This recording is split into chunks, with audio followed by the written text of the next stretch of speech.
कि जब पूरम मैं नाम नहीं लूंगा, पूरम मुख्यमंत्रियों की, कांग्रेस के मुख्यमंत्रियों की सरकार होती थी, दिहाड़ी बढ़ाई जाती थी 5 रुपए, 10 रुपए, 15 रुपए। अब मैं उन आशा वर्करों को, मेरी अगर उसमें थोड़ी गलती हो तो मैं माफी चाहूंगा, उनको 1500 रुपये का जो मानदेय मिलता था, आज हमारी सरकार ने बढ़ाकर उस मानदेय को 4900 रुपये कर दिया है।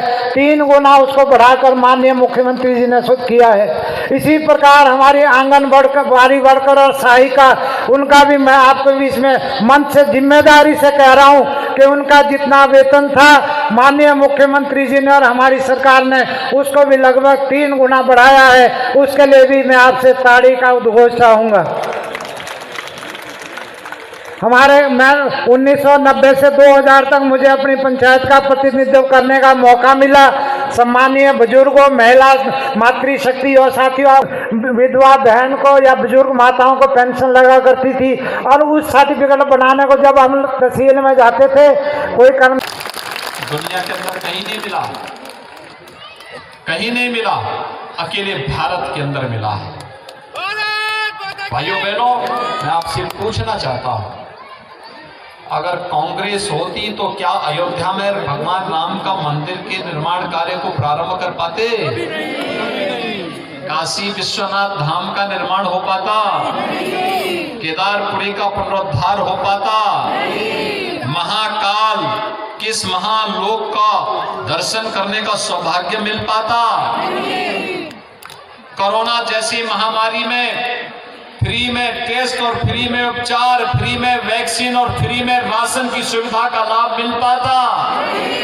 तो भाइयों बहनों, न ये आस्था का सम्मान कर सकते, न विरासत का सम्मान कर सकते, न सुख दुख में सहभागी बन सकते, और जब ये लोग विकास के कार्यों को आगे नहीं बढ़ा सकते तो फिर इनको वोट भी क्यों देना है?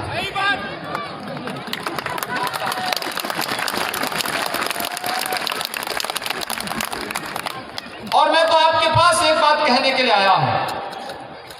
अभी यहां पर डॉक्टर राजीव सहजल जी अपनी बात कह रहे थे।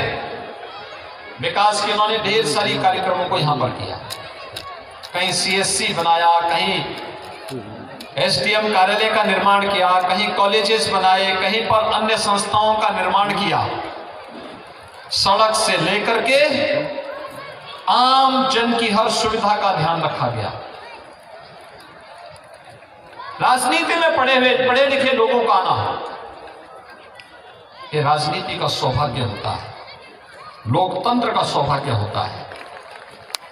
वे लोकतंत्र को मजबूती देते हैं, अपनी ऊर्जा और प्रतिभा का लाभ देते हैं।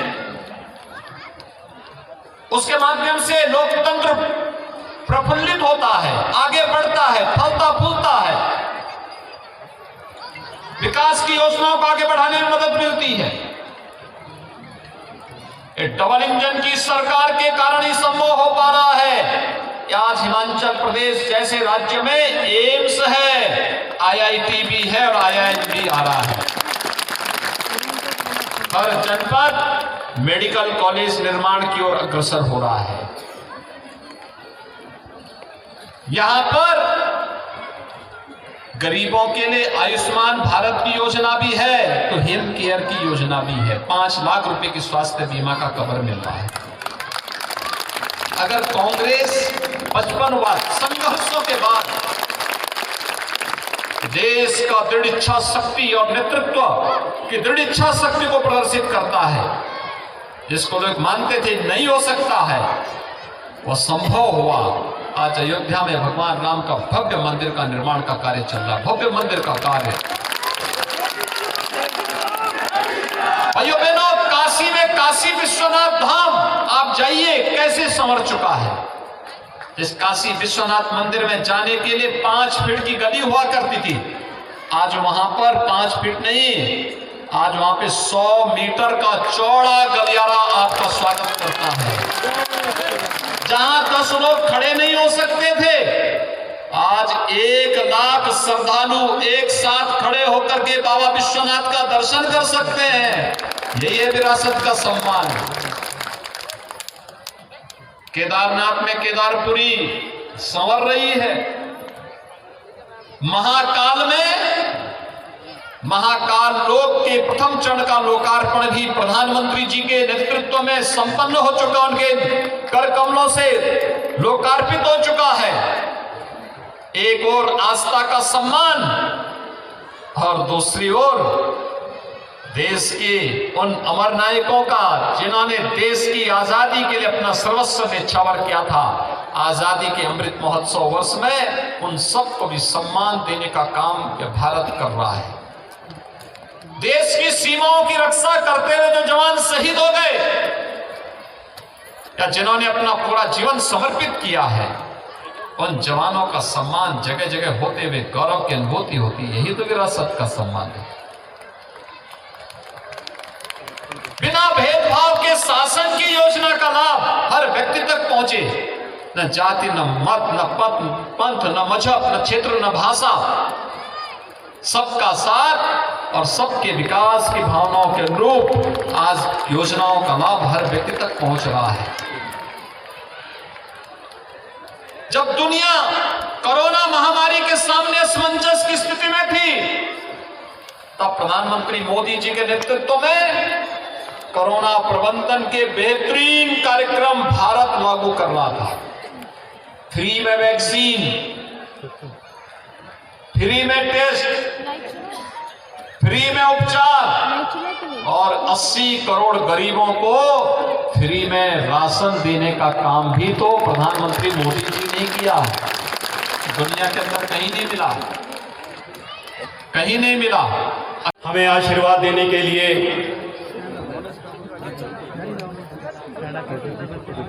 एक तपस्वी, एक साधक जिनका सर्वस्व देश के लिए समर्पित है, धर्म के लिए समर्पित है, आज हमारे मध्य हैं। उत्तर प्रदेश के सम्माननीय मुख्यमंत्री योगी आदित्यनाथ जी महाराज हमारे मध्य उपस्थित, पूर्व में केंद्रीय मंत्री रहे, वर्तमान में सांसद, हमारे पड़ोसी,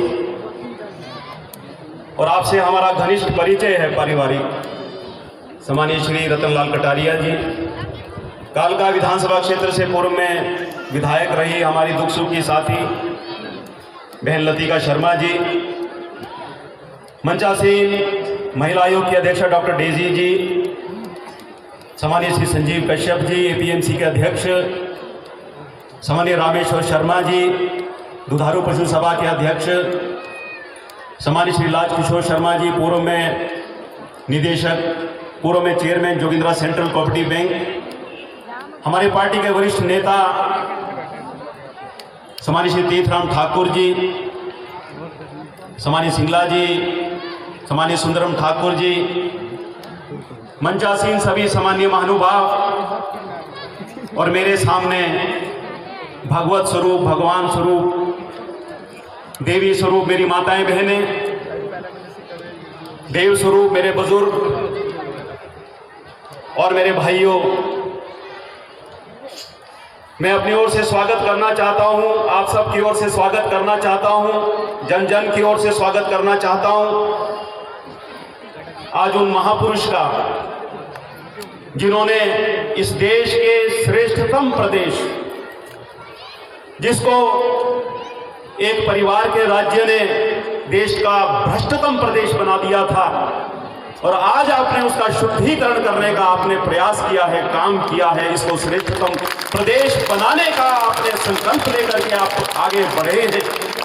ऐसे तपस्वी और पूज्य पर भारत की प्रतिष्ठा बढ़ी है।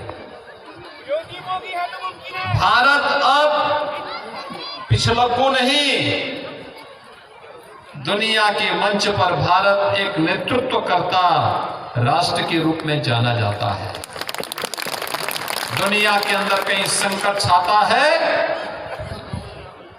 तो दुनिया मोदी जी की ओर आशा भरी निगाहों से देखती है। ये नया भारत है जो बिना किसी रुके, डिगे, झुके वैश्विक मंच पर अपनी बात को भी कहता है और अपने 135 करोड़ जनता की सुरक्षा उनके स्वावलंबन और उनके सम्मान की योजनाओं को प्रभावी ढंग से आगे बढ़ाने का भी काम करता है। और ये सब हो रहा है इस देश के यशस्वी प्रधानमंत्री श्री नरेंद्र मोदी जी के नेतृत्व में। हम सबको प्रधानमंत्री मोदी जी के नेतृत्व पर गौरव की अनुभूति होती है। और हिमाचल प्रदेश तो कोई जनपद, कोई विधानसभा, कोई कस्बा और कोई गांव ऐसा नहीं होगा जहां पर मोदी जी ने जाकर के स्वयं उन क्षेत्रों में जाकर के वहां के कार्यकर्ताओं के साथ संवाद न बनाया हो। हिमाचल प्रदेश के बारे में जानकारी उनकी है, अद्भुत है। देश के बारे में जानकारी अद्भुत है। और भाइयों बहनों, आपने नए भारत की इस तस्वीर को देखा होगा। आजादी के अमृत महोत्सव का वर्ष हम सबको मनाने का अवसर प्राप्त हो रहा है। हम सब सौभाग्यशाली हैं कि हमने अपने देश की आजादी के इन 75 वर्षों को क्या कुछ पाया है, कहां कमी रह गई है, इस सब को आत्मावलोकन करने का अवसर हमें प्राप्त हुआ है। प्रधानमंत्री जी ने आजादी के अमृत महोत्सव के मुख्य समारोह में देश की जनता को 5 पंच प्राणों की तो याद दिलाई थी। एक विकसित भारत का निर्माण करना है। विकसित भारत जहां पर हर व्यक्ति विकास और समृद्धि के पथ पर अगर आगे बढ़ करके खुशहाली के नए युग में प्रवेश कर सके, अभाव के लिए कोई जगह न हो। नंबर 1 रहा, सबसे ऊपर रहा। मैंने कहा ये हमारा रिपोर्ट कार्ड है। आईटीआई खुलती है, मॉडल आईटीआई। प्रदेश में चंद आईटीआई हैं ऐसी जो मॉडल आईटीआई हैं, उसमें से एक मेरे निर्वाचन क्षेत्र में हमारे केंद्रीय नेतृत्व के आशीर्वाद से हम खोल पाए हैं। निर्माण कार्य जो है बहुत तेजी से चला हुआ। एक नई आईटीआई जाबल जमरोड में हम खोल पाए हैं। बच्चों ने वहां शिक्षण प्राप्त करना शुरू कर दिया है। भारतीय जनता पार्टी की सरकार की वजह से ये हुआ है। परमाणु में एक नया आयुर्वेदिक स्वास्थ्य केंद्र खुलता है।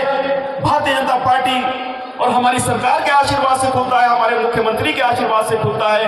ये हमारा रिपोर्ट कार्ड है।